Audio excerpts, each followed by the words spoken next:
బయటకు వెళ్తాను. లేదు లేదు అమ్మ అని ఇచ్చారు. ఇచ్చిన వెంటనే అవ్వడం జరిగింది. దాంట్లో ఫాల్ట్ చెప్పారు. కానీ నేను వెళ్ళిన 5 డాక్టర్లలో 4 డాక్టర్లు ఆపరేషన్ అని అన్నారు. ఒక్క డాక్టరే ఏం పర్వాలేదు మేడం, మీరు రెస్ట్ తీసుకోండి, 3 months చాలు, దానికి మేకులు వేయద్దు, బోల్ట్లు వేయద్దు, ఏమొద్దు అన్నారు. అదొక్కటే నేను దేవుడిని నమ్మాను. ఇలా నిలబడటానికి దేవుడు నాకు ఇచ్చినటువంటి కృప. ఆ కృప ఏమిటంటే 2 నిమిషాలతో మీతో షేర్ చేస్తాను. జూలై 6 నేను బాత్రూమ్ నుంచి వస్తుండగా స్కిట్ అయిపోయి నేను జారటం జరిగింది. ఇంకా నేను లెగవలేను, నా వెనుపు విరిగిపోయిందేమో అనుకున్నాను. కానీ ఆఫ్టర్ 3 hours అలాగే నేల మీదే పడుకున్నాను, లెగవలేకపోయాను. ఇంకా నాది అయిపోయింది అనుకున్నాను. కానీ నా దేవుడు గొప్పవాడు. అందుకు దేవునికి కోటాను కోట్ల స్తుతులు చెల్లించుకుంటూ నా కోసం ఈ సంఘం చాలా ఉపవాసం ఉండి ప్రార్థన చేసిన మీ అందరికీ నా ధన్యవాదాలు చెల్లించుకుంటున్నాను. నేను ఈ రోజు మీకు చెప్పబోయేటటువంటి వాక్యము ఉపదేశము అనగా జ్ఞానం. మనకి చాలా ఎక్కువ కదండి జ్ఞానం. ఎందుకంటే ఎవరు చెప్పగల మనమే జ్ఞానవంతులు, తెలివి గలవాళ్ళు. మనల్ని మించిన వాళ్ళు ఎవరున్నారండి? అసలు ఎవరన్నా చెప్తే మాట వింటామా? ఈ రోజులు LKG వాడే వింటలేదు, ఇంకా మనమేంటి? పిల్లోడికి ఆ ఫోన్ ఇవ్వకపోతే అన్నం తినడు. అలాంటిది మనము ఎవరన్నా చెప్పినా వినం. కాకపోతే దేవుని జ్ఞానం కోసం మనం వెతకాలి. ఆ జ్ఞానం ఏంటో ఒక్కసారి బైబిల్ గ్రంథంలోకి మీరు వెళ్తే సామెతలు 1వ అధ్యాయం 20-23 అంటే సామెతలు 1వ అధ్యాయం 20 నుండి 23 వరకు ఒకసారి చదవగలం. జ్ఞానము వీధులలో కేకలు వేయుచున్నది, సంత వీధులలో బిక్కరగా పలుకుచున్నది. గొప్ప సందడి గల స్థలములలో ప్రకటన చేయుచున్నది. పురద్వారములలోను పట్టణములోను జ్ఞానము ప్రచురించుచు తెలియజేయుచున్నది. ఎట్లనగా జ్ఞానము లేని వారులారా, మీరెన్నాళ్ళు జ్ఞానము లేని వారుగా ఉండగోరుదురు? అపహాసికులారా, మీరెన్నాళ్ళు అపహాస్యము చేయుచు ఆనందింతురు? బుద్ధిహీనులారా, మీరెన్నాళ్ళు జ్ఞానం నసహించుకుందరు? నా గద్దింపు విని తిరుగుడి, ఆలకించుడి, నా ఆత్మను మీ మీద కుమ్మరించుదును, నా ఉపదేశము మీకు తెలియదను. చూసారా? ఉపదేశం ఇదే నేను చెప్పేది మీకు జ్ఞానం. అదే విధంగా మనకి బైబిల్లో చూస్తే సామెతల గ్రంథం అనేది దేనిని సూచిస్తుందంటే జ్ఞానాన్ని సూచిస్తుంది. మన చిన్న పిల్లలు తల్లిదండ్రులు దగ్గర పెట్టుకొని మన బిడ్డలకి నేర్పాల్సిన గ్రంథమే సామెతల గ్రంథం. కుమారుడా త్రోవ తప్పిపోవద్దు నానా, ఎందుకంటే కుమార్తె నానం మనం ఆడపిల్లలు ఎలా అయినా ఉంటారని. కుమారుడా నానా అటు బైక్ మీద వెళ్తున్నావు జాగ్రత్త అని హెచ్చరించేదే తల్లి. కుమారుడా పైనుంచి అడుస్తున్నాడు, నా మాట విను అని మనల్ని గర్జిస్తున్నాడు యేసయ్య. ఆ గర్జింపుకి లోపడుతున్నామా? లేదే. మనం ఎప్పుడు వస్తాం దేవుడి దగ్గరికి? వయసులో ఉన్నప్పుడు రాము. ఎందుకు వస్తాం? ఆఫ్టర్ రిటైర్మెంట్ అప్పుడు వస్తాం, ఖాళీగా ఉంటాం కాబట్టి. ముందు రావాలంటే బోల్డ్ పనులు, సిగ్గు. ఆ ఆఫీస్ వాళ్ళు చూస్తారు, ఈ ఆఫీస్ వాళ్ళు చూస్తారు, మేము గుడికి వెళ్తుంటే అనేటటువంటి సిగ్గుతో ఉన్న వాళ్ళు చాలా మంది ఉన్నారు. కానీ ప్రతి ఒక్కరి యొక్క సామెతల గ్రంథం ఏం నేర్పిస్తుందంటే మంచి చెడు, మంచి కార్యాలు, దుష్ట కార్యాలు. మనం ఎలా మానవుడిగా ఈ జీవితంలో ఈ భూలోకం మీద ఎలా ప్రవర్తించాలి, ఎలా నోటిని అదుపులో పెట్టుకోవాలి అనేటటువంటి జ్ఞానాన్ని ఈ సామెతల గ్రంథం మనకు తెలియజేస్తుంది. కాకపోతే ఇందులో మనము ఏ సమస్య వచ్చినా, ఏ విధంగా చూసుకున్నా, మనకి ఏ కీడు సంభవించినా మనం ఎవరిని అడుగుతాం? ముందు ఆ యేసయ్య గుర్తుకొస్తాడు. మనకు ఆపదలు వచ్చినప్పుడే, మనకు డబ్బున్నప్పుడు గుర్తుకురాదు దేవుడు. మనకు ఆపదలు ఆదుకునే దేవుడు ఉన్నాడు కాబట్టి మనం తప్పక దేవుడిని ఆశ్రయిస్తాం. ఎందుకంటే మనకు అండా దండ కొండ మన యేసు ప్రభువే. కానీ మనం చూస్తుంటే ఈ జ్ఞానాన్ని ఎక్కడి నుంచి వస్తుందంటే, ఈ జ్ఞానం మనకి యేసు ప్రభు దగ్గర నుంచే మనకి ఈ జ్ఞానం వస్తుంది. విశ్వసిస్తారో వారికి జ్ఞానం అనేది పొదు ఉండదట. వారికి ఒకరు చెప్పక్కర్లేరండి. ఎందుకంటే వాళ్ళు దైవ జ్ఞానాన్ని, ఎందుకంటే ప్రతి వారం గుడిలోకి వస్తారు, ఈ పద్ధతి ఇలాగుంది అని ప్రవర్తిస్తారు. గుడికి రాని సంవత్సరానికి ఒక్కసారి వస్తారు కొత్త బట్టలు వేసుకొని. వాళ్ళకి ఎక్కడ కూర్చోవాలో తెలియదు, ఎప్పుడు కళ్ళు మూయాలో తెలియదు, ఎప్పుడు విశ్వాస ప్రార్థన చెప్తారో కూడా తెలియదు. మనం అబ్జర్వ్ చేసే ఈజీగా పండగ క్రైస్తవులు వేరు, వారం వారం వెళ్ళే క్రైస్తవులు వేరు. అది మనకి క్రైస్తవత్వానికి తేడా. అదే విధంగా మనము దేవుని యందు గాని విశ్వాసం ఉంచితే, సామెతలు 1:12 గాని చదివితే 1:12, పాతాళము మనుష్యులను మృంగివేయనట్లు వారిని జీవముతోనే మృంగివేయుదుమో, సమాధిలోనికి దిగువారు మృంగబడినట్లు పూర్ణ బలముతో ఉండగా వారిని మింగివేయుదమని రమ్య అని వారు చెప్పినప్పుడు ఒప్పుకుమో. చూసారా, మనకు ఎక్కడ తీసుకెళ్ళిపోయారు. మరి ఈ ఉపదేశ అంశాన్ని మనం తీసుకున్నప్పుడు ఈ బైబిల్లో మనము ఏదైతే మనం పాతాళం ఏంటి, సైతానే. అది ఏం చేస్తుంది? మనుష్యులు మింగివేయినట్లు మింగివేస్తాను. సాతానే మింగివేయటం అంటే ఎంతసేపు? 2 minutes మన ముందు ఇక్కడే ఉంటారు, 2 నిమిషాలు అట్లా యాక్సిడెంట్ అయిపోయింది. ఇంకెంతసేపు సైతాను విత్తిన్ కన్ను మూసుకొని తెలిసే లోపే ఈ యొక్క మన జీవితాల్ని నాశనం చేయడానికి ముందుంటుంది సైతాన్. కాకపోతే మనము ప్రతి విషయంలో సత్సంబంధాలు కలిగి ఉండాలి. ఫస్ట్ మనం ఇరుగు వారితో, పొరుగు వారితో. ఎందుకు అని అంటారేమో, మనము దైవం చేత దేవునితో నింపబడిన బిడ్డలం. మన ప్రవర్తనే వేరుగా ఉండాలి. అంతేగాని అమ్మో ఆవిడ వద్దండి అని పక్కకి వెళ్ళిపోకూడదు. అయ్యో ఈయన, మనం మారాలండి. దేవుడు మనల్ని మార్చుకుంటున్నాడు, కానీ మారం. కూర్చోండి. గలతీ 6వ అధ్యాయము 6 నుంచి 10 చదవండి. గలతీ 6, గలతీలకు రాసిన పత్రిక 6వ అధ్యాయము 6.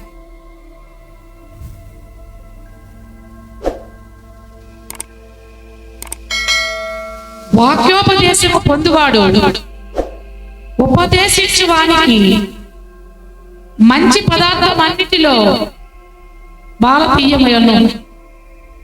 మోసపోకుడి, దేవుడు వెక్కిరింపబడుడు. మనుష్యుడు ఏమి విత్తునో. చూసారా, ఇక్కడ ఏం చేశారు మనకి? ఎక్కడో అక్కర్లేదండి. మానవుడు ఏ విత్తుతాడో, విత్తనాలు విత్తడం కాదండి, ఇక్కడ ఏ కార్యాలు చేస్తాడో అది రేపొద్దున పైన మీకు జడ్జిమెంట్ ఉంటుంది. అంతేగాని ఇక్కడ ఉన్నాను కదా అని చెప్పి జలసాగా తిరగటం కాదా. ఇక్కడ మనం ఏదైతే చేస్తామో దుష్కార్యాలు, నువ్వు అదే దుష్కార్యం అక్కడికి పడిపోయి నరకంలో పడి మాడిపోతావు. అందుకనే చాలా మంది నేను చూస్తున్నాను కదండి, కరోనా వచ్చిన తర్వాత చాలా మంది మారిపోయారు. భయం వచ్చింది, చావు భయం పట్టుకుంది. నేను చస్తే ఎక్కడికి వెళ్తాను అని. అప్పుడు దాకా ఎవరికి లేదు. ఎందుకంటే చస్తే కనీసం అన్నా పరలోకానికి వెళ్తామని స్టేషన్ దగ్గర ఇప్పుడు వచ్చి ప్యాకెట్ పంచుతున్నారు. డబ్బులు తీలో ఉన్నాడు కూడా. అప్పుడు తెలిసింది భయం. ఇప్పుడు పంచాలి, ఇప్పుడు ఇవ్వాలి అని. అది ముందు లేదే. కానీ మనకు భగవంతుడు ఒక దెబ్బ కరోనా. అది తర్వాత జనాలు చాలా మారారు. ఉళ్ళుకు రావడం ఎక్కువైందండి. దేవుడు చాలా మందిని మార్చాడు. అదే మనకి ఒక సూచన. ఆ సూచన దేవాది దేవుడు తండ్రి ఇచ్చినటువంటి జ్ఞానమే. ఇదే జ్ఞానాన్ని మనము ఉపదేశాన్ని అభ్యసించుటకు, వివేక సల్లాపాలు గ్రహించుటకు, నీతి న్యాయ యథార్థతను అనుసరించుటకు, బుద్ధి కుశలత ఇచ్చి ఉపదేశం నొందుటకు, జ్ఞానము లేని వారికి బుద్ధి కలిగించుటకు, ముఖ్యముగా యవ్వనులకు తెలివి వివేచనయు పుట్టించుటకు తగిందే ఈ సామెతల గ్రంథం అండి. ముఖ్యముగా యవ్వనులండి. ఇప్పుడు ముఖ్యముగా యవ్వనులు ఎక్కువగా తొట్టిల్లిపోతున్నారు. ప్రతి కంప్లైంట్ ఇది ముఖ్యముగా, ఇది నా మాట విని ఆలకించండి అని చెప్పినా తల్లిదండ్రులు నానా తండ్రి అనినా వినని కుమారులు ఎంతో మంది. కాబట్టి ఆ బిడ్డలకి మనం చెప్పేటటువంటి ఉపదేశము ఎలా ఉండాలంటే నీతిగా, న్యాయంగా. అంతేగాని అరే ఇంట్లోకి వెళ్ళిపోయి వచ్చేసేయి, అరే ఇక్కడికి వెళ్ళిపోయి బండి తోపుకొచ్చేయి, అది కాదు తల్లిదండ్రులు చెప్పాల్సింది. అరే నాన్న కాలేజీకి వెళ్తున్నావు, జాగ్రత్త, బాగా చదువుకో, నువ్వు బాగా ఉండాలి అని చెప్పేదే తల్లి. సామెతల గ్రంథం అంతా తల్లిని గురించి చెప్తాడండి, తండ్రికి చెప్పడం. తల్లే తన బిడ్డని ఇంకా మీకు చెప్తారు. బెత్తం వాడకపోతే కూడా అది కూడా మన తప్పేనంటండి. కొంతమంది ఇప్పుడు పిల్లలు కొట్టను కూడా కొట్టట్లేదు. మా టీచర్లు కొడుతుంటే మా మీదకి వచ్చేస్తున్నారు. నో, అలా పెంచొద్దండి, అంత అపరూపంగా పెంచొద్దు పిల్లల్ని. భయం పెట్టండి, భయం ఉండాలి. భయం పెట్టలేదు, భయం పెట్టండి. ప్రేమ పెంచే ప్రేమ పెంచండి. రెండు ఇస్తేనే బిడ్డలు ఈ రోజుల్లో ఒక మార్గంలో ఉంటున్నారు. కానీ చిన్న పిల్లల మటుకు సండే స్కూల్ మర్చిపోవద్దు. చిన్నప్పటి నుంచి దైవ జ్ఞానాన్ని ఆ బిడ్డలకి మీరు నేర్పండి. నానా వెళ్ళిపోరా సండే స్కూల్ అని చెప్పి పంపించడం తల్లి బాధ్యత, తండ్రిది కాదండి. తల్లి బాధ్యతే. నీకు ఎప్పుడైనా సరే తల్లే ఇంటికి పెద్దది. స్త్రీయే ఎక్కడ చూడండి, స్త్రీయే కొన్నాడబడుతుంది. దేని విషయంలో అంటే ఈ విషయంలో. అందుకని మనము ఈ యొక్క విషయంలో యెహోవా దేవుడు అనే జ్ఞాని మనకి అనంత జ్ఞాని. మనకి యేసు ప్రభు అనంత జ్ఞాని. ఎందుకంటే చాలా తెలివి గలవాడు. కుమారుడు, పరిశుద్ధాత్మ, మూడు మనం వింటున్నామా? ఆయన చెప్పింది ఏదైనా అది అనుసరించుకుంటూ మీరు వెళితే ఈ అనంత జ్ఞానము మీకుంటది. యెహోవా యందు భయభక్తులు కలిగేందుకు కూడా జ్ఞానానికి మూలం. అది సామెతలు 1:7 ఉంటది. కాబట్టి మనకిచ్చిన వాక్యంలో కానీ చూసుకుంటే 20-21 వచ్చి చూస్తే జ్ఞానము వీధులలో కేకలు వేస్తుంది. ఫర్ ఎగ్జాంపుల్ ఇది వీధిలో కేకలు వేస్తుంది. సభలు పెట్టి రండి, రక్షించబడండి. వస్తున్నారా? రాము ఎందుకు పాస్టర్ గారు పండుగ పెట్టుకుంటున్నాడు, ఏదో వద్దావులే 8-9 నో. ఆటల దగ్గర మొదటి నుంచి ఉండి నీ దీవెను పొందుకో. వాళ్ళు ఏదో వెర్రి వాళ్ళు నాకు పెట్టలేదు, మన కోసమే, మన జీవితం కోసమే అని మనం అనుకోవాలి. సంత వీధులు అంటే ఇదే.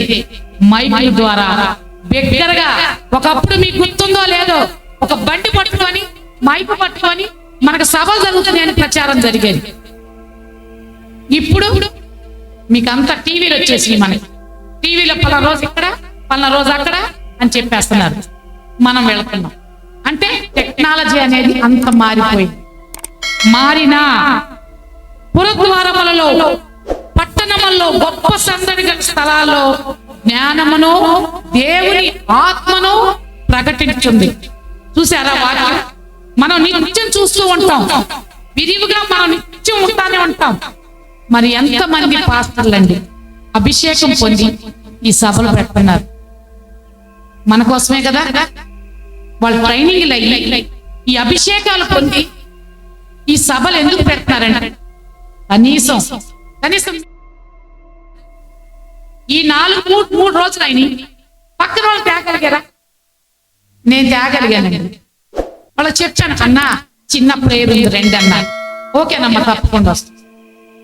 మీరు రావడం కాదండి, మనం పక్క వాళ్ళని తెచ్చి రక్షణ పొందగలిగితే మీరు డెఫినెట్ పరలోకంలో ఉంటారు. మనకు 100% బాండ్ పేపర్ మీద రాసుకోవచ్చు. మనం వచ్చేయటం కాదు. అమ్మ మీరు ఎక్కడికి వెళ్తున్నారు అడిగారు, పక్కన జరుగుతుందమ్మా ప్రార్థన, వెళ్ళి కూర్చుందాం, తప్పేముంది. అది తేగలిగిన రోజే మీరు సరైనటువంటి దేవుడికి దగ్గరటువంటి ఆప్తులు అవుతారు, అభిమానులు అవుతారు. అభిషేకం కొన్ని మినిస్ట్రీలు పెట్టి పెద్ద పెద్ద సభలు పెడుతున్నారు. అవునా? మనం వెళ్తాం జింకానా గ్రౌండ్, ఇప్పుడు మన స్టీవెన్ పాల్ గారు A1 కన్వెన్షన్ హాల్, పెద్ద పెద్ద సభలు అది పెట్టి, ఎందుకు? వాళ్ళు రాత్రులు పగలు ఆ సేవకులు కూడా మన కోసమే. మనం ఏం చేస్తున్నాం? దేవుడికి లోపడుతున్నామా? వాళ్ళు చెప్పేది మనం వింటున్నామా? లేదు. కాబట్టి 22వ వచనంలో మనం చూస్తే గద్దింపుతో చెప్తున్నాడు యేసయ్య. ఏమని చెప్తున్నాడు? జ్ఞానము లేని వారులారా. చూసారా? ఎట్లనగా మీరు జ్ఞానం లేదు. ఏమంటున్నాడు? ఇంకెన్నాళ్ళని జ్ఞానం లేకుండా ఉంటారు? అటోళ్ళని వీటోళ్ళని అపహాస్యం చేస్తున్నారు, మీరు మారరా? చూసారా ఎలా చెప్పారు? చాలా నెమ్మదిగా చెప్పాడు. ప్రేమతో కూడినటువంటి గద్దింపు ఇది మనకి. ఏంటి అడిపోతున్నారంట దేవుడు. జ్ఞానం లేని వాళ్ళారా, మీరు నేర్చుకోండి, ఇప్పటికైనా దైవ జ్ఞానానికి లోబడండి అని చెప్పి మనకి గద్దింపు. అది ప్రేమతో కూడింది. మన బిడ్డలకు కూడా అదే గద్దింపుని మనం ఇవ్వాలి. ఆ గద్దింపుకి లోబడనైతే అప్పుడు మీరు కఠినంగా మారాలి. అప్పుడు మారతాడు దేవుడు కూడా. ఈ మాట వినలేదా ఒక్కటే ఒక దెబ్బ వేస్తాడు మనకి. ఎక్కడ చేరుకోలేదు దెబ్బ ఇది. మళ్ళీ దేవుడే, అప్పుడు వస్తాం మళ్ళీ దేవుడే. కానీ గద్దింపుకి లోబడాలి. చూడండి, మరి ఇప్పటికైనా మన జ్ఞానాన్ని నిర్లక్ష్యం చేయదు. నిర్లక్ష్యం చేస్తే మన శాపగ్రస్తులు అవుతాం. ఆ శాపానికి మనం లోనవ్వకుండా ఉండాలి అంటే దేవుని మనం పూజించాలి, కొలవాలి. మరి జ్ఞానులు ఉన్నారంటే 2.5 సంవత్సరం అండి. మరి ఎంత ఓపిక నక్షత్రాన్ని చూసి మరి దేవుడి దగ్గరికి వచ్చారు. మరి వాళ్ళు జ్ఞానులు కాబట్టే ఎక్కడో ఉన్న నక్షత్రాన్ని ఎత్తుకొని వచ్చాడు. వాళ్ళకు పట్టిన టైము 2.5 సంవత్సరం. మనం వెళ్ళగలమా? ఇప్పుడు అదే వాళ్ళు అలా వెళ్ళారు. ఇప్పుడు మనకేమొచ్చినాయి? మనకి యోపు ఎక్కాలంటే తేడా మరి. కాబట్టి 3వదిగా చూస్తే 23వ వచనంలో చూస్తే ఇప్పుడు మనం దేవుడు పలికిన ప్రేమతో పలికినటువంటి మాటల్ని మన ఉపదేశము, మనం చెప్పే మాట దేవుడు మనకి మేము వింటున్నామా లేదనేది దేవుడు ఒకసారి మన ఆత్మని మనమే ఒక్కసారి చెక్ చేసుకోవాలంటే, మీకుందో లేదో ఆత్మ పరిశోధన చేసుకున్నావా నువ్వు అని అడుగుతాడు. ఒక్కోసారి నీకు ఆత్మసాక్షి ఉందా అని అడుగుతాడు. అవునా? ఉంటుందా? మనకి ఉండదు. మనమే మనకు అక్కరగా ఉన్నవేయో ఆయనకి తెలుసు. మనం అనుకుంటాం, ఏంటి నాకు వాళ్ళకి ఇచ్చాడు దేవుడు, నాకు ఇవ్వలేదు అనుకుంటాం. కానీ ఒక సమయం చూస్తా అంట దేవుడు. ఆ సమయం కోసం మనం ఎదురు చూడాలి. యెహోవాయే జ్ఞానం ఇస్తాడంట. తన భక్తులకి జ్ఞానం ఇచ్చేది ఎవరో కాదండి, ఆ దేవుడు. మనము రాజుగా పంచుకొని ఉంటే మనకు ఎటువంటి పదవ ఉండదండి. యాకోబు 3:13లో కూడా మనం చూస్తే, యాకోబు 3:13 ఒకసారి, యాకోబు 3:13 అంటే 3:13 మీలో జ్ఞాన వివేకములు గలవాడెవడు? వాడు జ్ఞానముతో కూడిన సాత్వికము గలవాడై తన యోగ్య ప్రవర్తన వలన తన క్రియలను కనపరచవలెను. అయితే మీ హృదయములలో సహింపనలవి కాని మత్సరమును వివాదమును ఉంచుకున్న వారైతే అతిశయపడవద్దు, సత్యమునకు విరోధముగా అబద్ధమాడవద్దు. చూసారా ఎలా చెప్పాడు? జ్ఞాన వివేకాలు మీలో ఉంటే, జ్ఞానము వివేకము 2 ఒకటే. తెలివి గల వారు ఎప్పుడైనా సరే సాత్వికము అంటే నెమ్మదిగానే ఉంది. ఈ తెలివి లేని వాడు హాఫ్ ఆఫ్ నాలెడ్జ్ అంటారు. వీడు చెప్పిన మాట అంటాడు, వీడు చెప్పిన మాట ఈ స్వభక్తి ఉండదు. ఈ చెప్పిన మాట ఎగిరినోడు ఎగిరినట్టే. వీడు అబద్ధం ఆడతాడు, అబద్ధం ఆడతాడు. వీడు ఉండరా అంటే ఉండరా అంటాడు, వద్దు అంటున్నాడు. అలా ఉండొద్దు.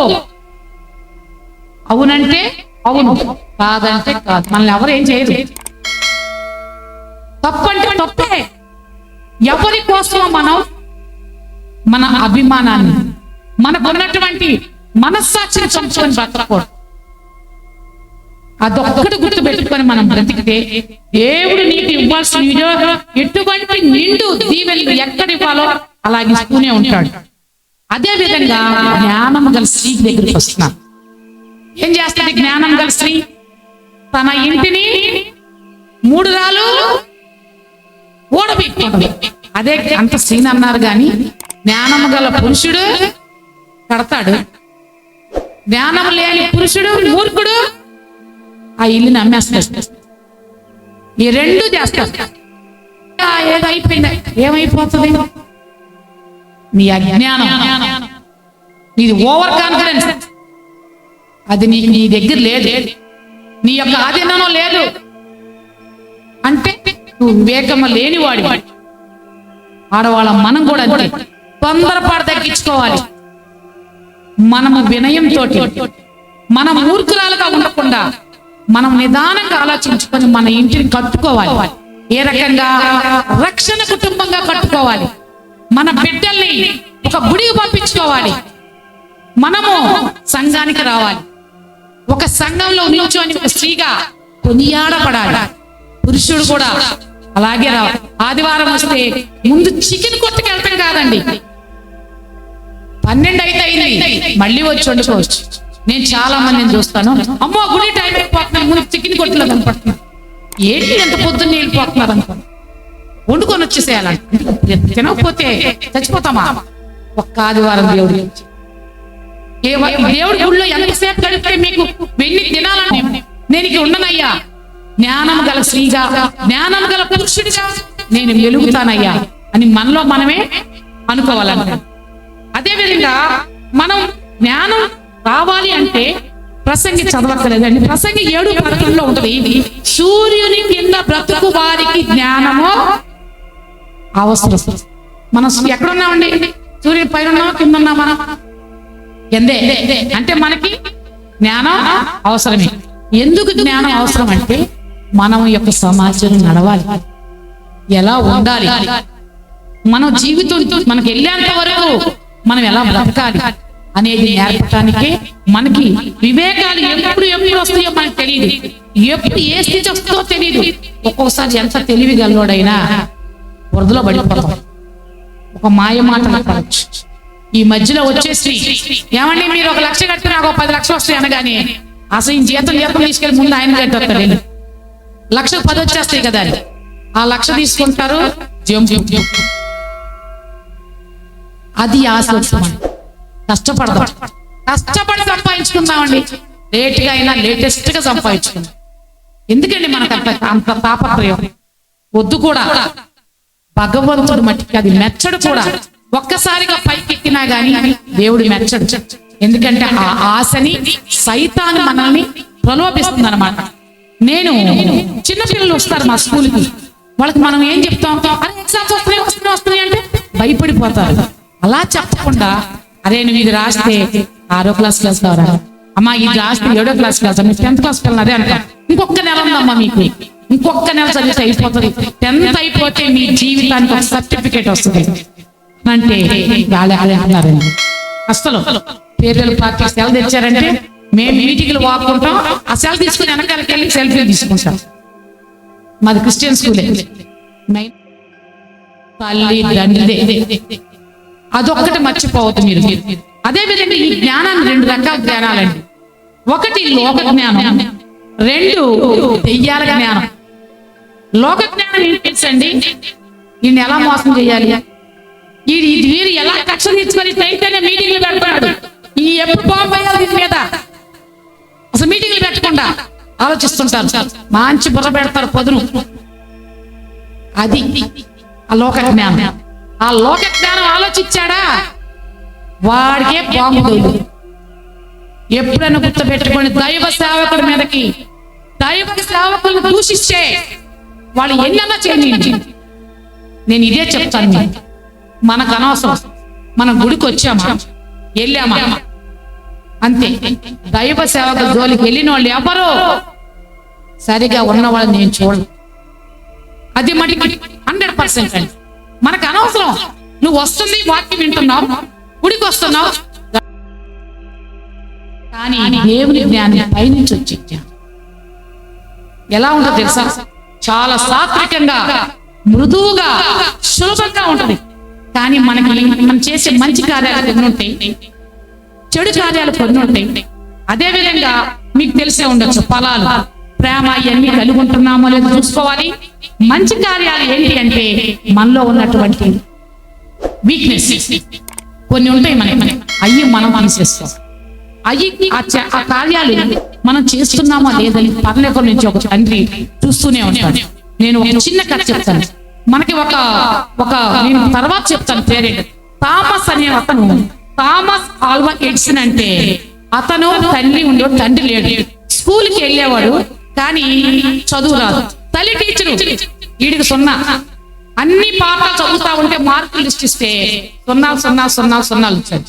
వాళ్ళ తల్లి దగ్గరికి వెళ్తే ఏమనేది కాదు, నానా నీకంటే ముందు ఎవరు లేరు, నీకు 100కు 100 వచ్చాయని ఎంకరేజ్ చేసేదాడు. అని ఒకరోజు టీచర్ గారి కోపం వచ్చి ఇంటికి వెళ్ళిపోయి కూర్చోపోరా అన్నారు.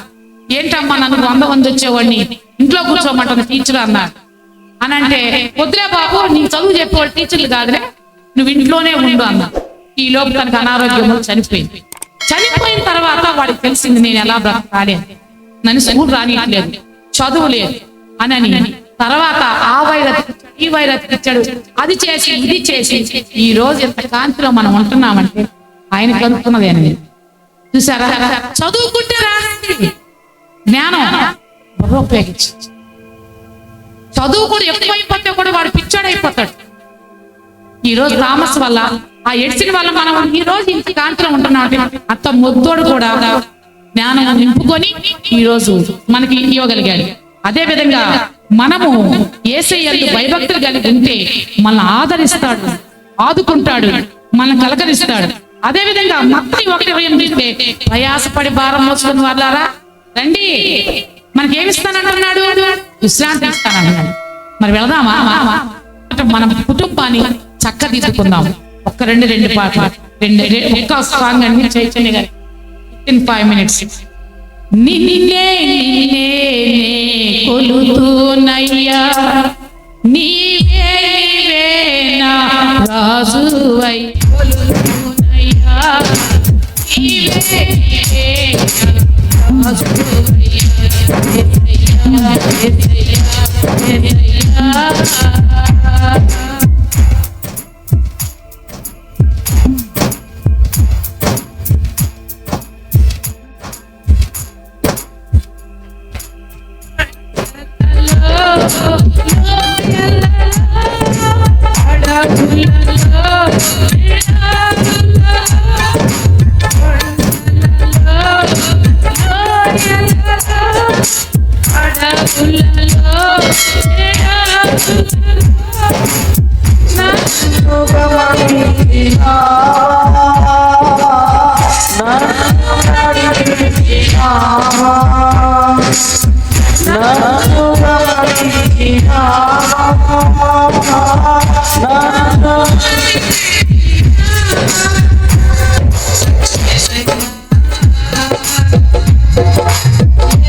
తొలుగునయ్యా నీవే నీవే నా ఆశ. థ్యాంక్ యూ నాకు ఈ అవకాశం ఇచ్చినటువంటి పాస్టర్ గారికి ధన్యవాదాలు.